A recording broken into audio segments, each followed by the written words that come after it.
The Quinnipiac Bobcats are 10-3 in the MAAC, and they're taking their show on the road to Sacred Heart for a Valentine's Day showdown Friday night on ESPNU when they meet the Sacred Heart Pioneers. It is always fun to talk basketball with the great Tom Pecora, the head coach of Quinnipiac. And Tom, good to see you. As you head into Friday night with where your team is right now in the thick of conference play, how would you gauge where the Bobcats are at this very moment? Well, I think we've had our ups and downs in the course of the year. Early on, we were a little banged up, so our non-conference record wasn't where we thought it might be. But as we all know, especially on the mid-major level, it's all about conference play, right, John? So as we go into this moving forward here at 10-3, a couple games I felt we gave away late in games, and it's something we've addressed in practice. And you work on your weaknesses every day as a coach. You try to not be blind to what those are, build on your strengths, but at the same time, realize as the season goes on and teams see you more often and get accustomed with your tendencies, you've got to be solid top to bottom on everything you do. Don't see this common, Tom, in college basketball, where one team has the top two rebounders in the league. And you have that with Amari Monroe and Paul Otieno. What does that mean to your group, and how do they top the charts in rebounding in this league?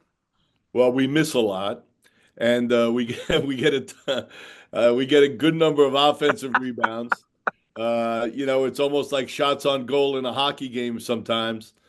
We just keep putting them up there and go get them, boys. I thought you would say, it's your revolutionary rebounding technique that you've Yeah. used in practice. That's such a secret recipe. Yeah, well, you know what's funny? In the beginning of every season, and the veterans laugh because they know it's coming.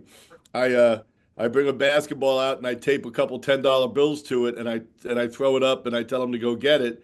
And I say, there's a story that 100 years ago, Coach Wooden was coaching at UCLA and they were the number one rebounding team, and I'm sure you know the story. But one of the boosters was giving the guys $10 a rebound, so they were fighting each other for them. And I tell them I'm not that wealthy and we don't have any donors that have that kind of money, but that's the way you have to go pursue the ball. And on nights that we do, we've had some success. It's been a superpower for us in that regard. But lately, it's become a little more sporadic.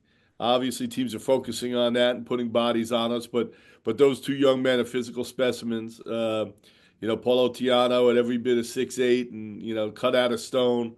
Amari the same way, Amari Monroe at about 6'6" and just big and physical and loves the contact. So by nature, they're great rebounders. And then, you feed off that. Any team Right. does. And now the guards start going and getting them. Caden Bennett's a very good rebounder. Lex Reyes has had nights where he's gone and gotten a ton. So it's an important part of the game for us. We have to dominate the class. And Amari in the top three of the MAC in scoring as well. Tom, tell all of us something about Amari Monroe that goes beyond any box score, beyond the stats, that shows the person that he is. Well, what's great, we talk a lot about 50 by 94, the dimensions of the floor.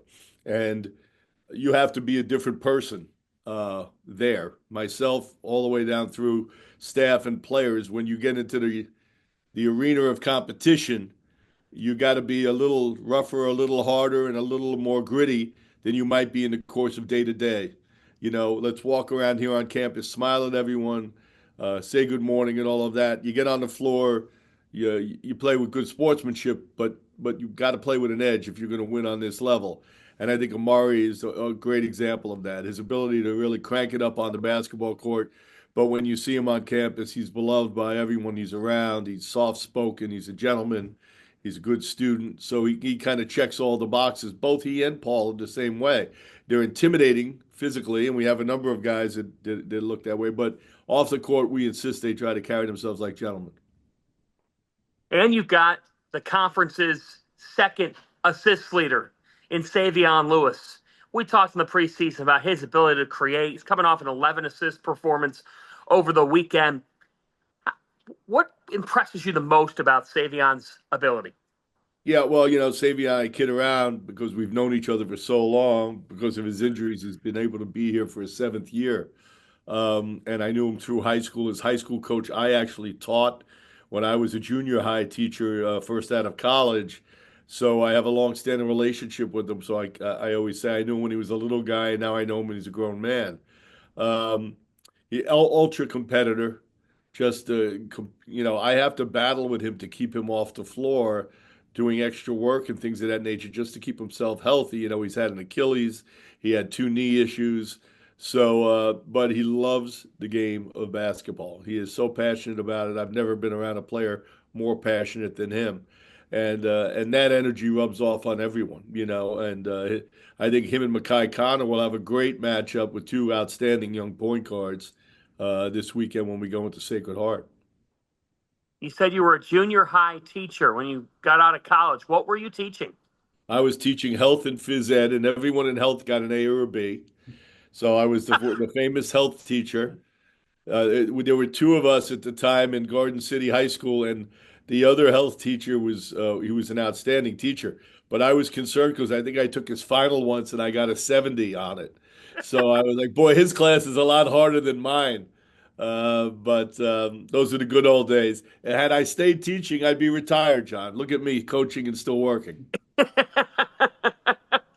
Well, hey, you're developing young men at this job and winning a lot of basketball games. And if I'm not mistaken, right there, you talked at the MAAC preseason breakfast about some landscaping, I believe. Look, I had a lot of jobs as a young man. I lived a colorful life. We can't talk about all of them and the things I was doing, but by the grace of God, it's all worked out well for me. What's been slash what is the best part of showing up every day to work and getting to coach these young men at Quinnipiac? And what kind of a place is Quinnipiac? Yeah, Quinnipiac. It's the seventh university I've worked at. It's my 40th year of coaching. Um, it's an incredible place from the location of it, the university and the way it's set up, the way it's run. Starts at the top with Dr. Oli and our president, straight down through Greg Amodi, our AD, and the entire staff here. I've never been in a place that had such great balance between the location, the education you're getting, their commitment to athletics, their commitment to the student body. I can't tell you how many friends of mine who had younger children or their grandchildren in many cases are searching for colleges. And I just tell them, you got to come here and look at this place. I'm not telling you got to come here, but if you come and check out Quinnipiac University, there's a pretty good chance you're going to say, this is where I'd like to go to school. Just awesome. As we turn to Friday night, when you're watching Sacred Heart, who has won 5 in a row, what are you seeing? I'm seeing speed. Anthony Latine is a good friend, and he's doing a heck of a job there. He's a very good coach. I think their pace of play is just exceptional. The way they get out and go, their shot selection in the course of that is very disciplined.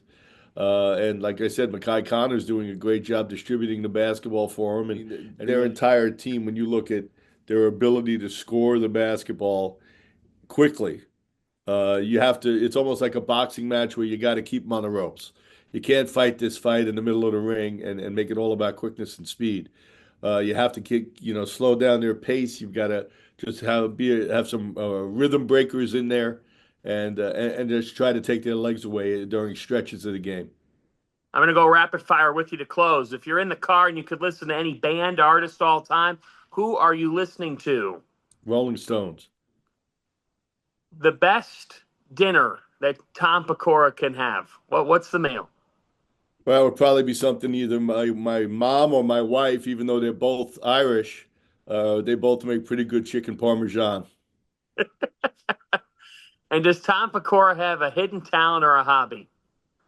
Uh, well, it's interesting. My father was a musician. He played 5 instruments, and I can't play a note. And that's a regret that I have. I always wish I had stuck with, I had taken guitar lessons and piano lessons and drums. So that's the one thing. Maybe in retirement, I'll get back. I still have a piano. Both my parents have passed, but a piano that my father played, and I have it in my home up here in Connecticut. And I may have to get to that in 3 or 4 years when I wrap this up. Pecora the Piano Man. Well, we look forward to it. I know one thing. I'd be okay. I think I'd feel pretty good about my chances, albeit not the most athletic here in your health or phys ed class. Maybe in my next life. We play a lot of dodgeball, man. Tom Pecora, good luck Friday night. Congrats on the success thus far. And we look forward to seeing the Bobcats on national television. John, thank you so much. We appreciate everything.